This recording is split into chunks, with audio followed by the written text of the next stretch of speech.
los invito a que lean el documento del Fondo Monetario Internacional, del World Economic Outlook. Vale mucho la pena la lectura, está muy breve, viene también un panorama muy breve de cada país de qué es lo que va a suceder este 2023, y yo se los resumo en 9 puntos principales de lo que va a suceder en 2023 o lo que se predice que va a suceder de acuerdo al Fondo Monetario Internacional. Así que ahí les va.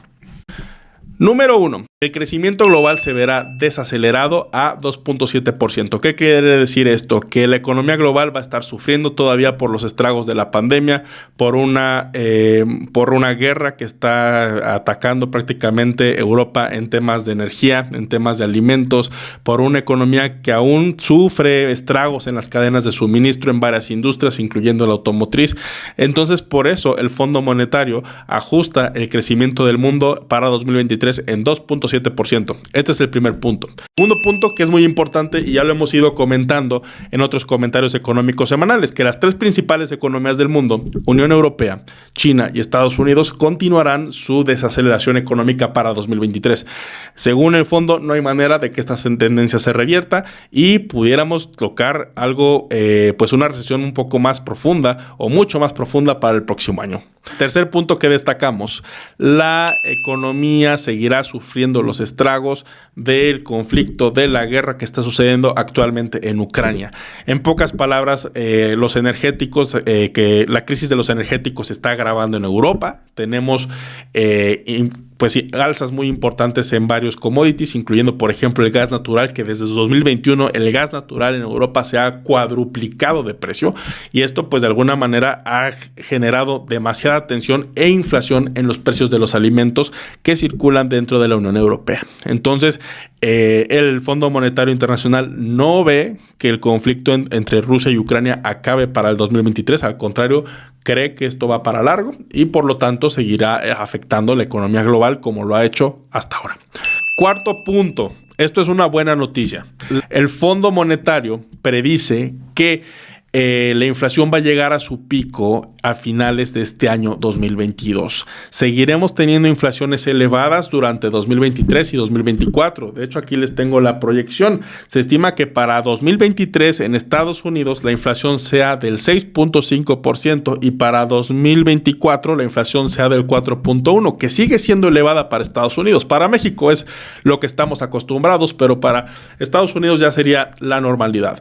Ojalá así sea, ojalá ya lleguemos a un pico de inflación. Esto permitirá obviamente que los bancos centrales ya no sean tan agresivos con el alza de las tasas de interés, que la economía tome un pequeño respiro ante este sofocamiento que han estado generando los bancos centrales a través del endurecimiento de sus políticas, de hacer un crédito cada vez más caro y que cada vez haya menos dinero y menos liquidez en las calles. Por eso es importante que la inflación ya vaya controlándose para que los bancos centrales dejen de presionar tanto las economías y que puedan fluir de una manera un poco más libre.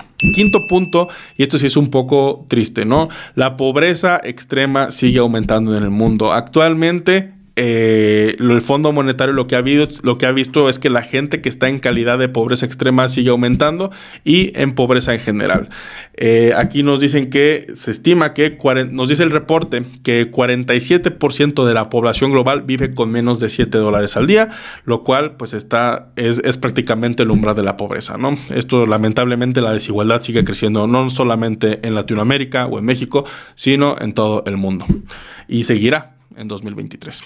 ¿No? Sexto punto, advirtió que tanto políticas fiscales como políticas monetarias y como políticas financieras por parte de los bancos centrales pueden mermar la economía, en el sentido de que los bancos centrales no estén conscientes del impacto que pueden tener estas decisiones en Main Street. En Estados Unidos se utiliza mucho ese término cuando Wall Street, o lo que son los financieros o lo que son los bancos centrales, los quienes controlan las políticas monetarias, afectan de una manera directa a el pueblo en general. Entonces, el Fondo Monetario Internacional pide que los que sean mucho más conscientes con la microeconomía, con lo que sucede en las calles, para no afectar sobre todo el dinero del pueblo y que cada vez le alcance un poco más a la gente, entendiendo que se tiene que corregir actualmente lo que sucede en el mundo, ¿no? Una situación económica que no hemos visto en mucho tiempo. También nos dice el Fondo Monetario Internacional que las economías tienen que ser mucho más cautelosas al momento de definir sus políticas fiscales, ¿no? Y que de ninguna manera las políticas fiscales deban de interferir con el tema de la inflación como lo está pasando en Reino Unido. En estos momentos, la primera ministra Liz Truss acaba de correr a su ministro de Economía porque el plan económico que presentó para apoyar a las familias contra la inflación y que iba a poner en jaque las finanzas públicas del Reino Unido, pues se echó para atrás, ¿no? Entonces, le hizo un llamado directamente a Liz Truss a que reconsidere ese paquete fiscal y por otro lado a los gobiernos en general, a que no apoyen de manera fiscal o poniendo en jaque al presupuesto para intentar controlar la inflación, porque ese no es el camino, ¿no? Y último punto, citando el reporte, el entorno global es frágil con nubes grises al horizonte.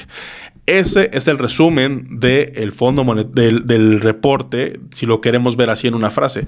El entorno global es frágil con nubes grises al horizonte. Se vienen cosas complicadas y voy a leer esta parte, que fue una entrevista que le hicieron a Pierre-Olivier Gourinchas, que es el economista en jefe del Fondo Monetario Internacional, que dice: el próximo año será doloroso. Va a haber mucha desaceleración y dolor económico.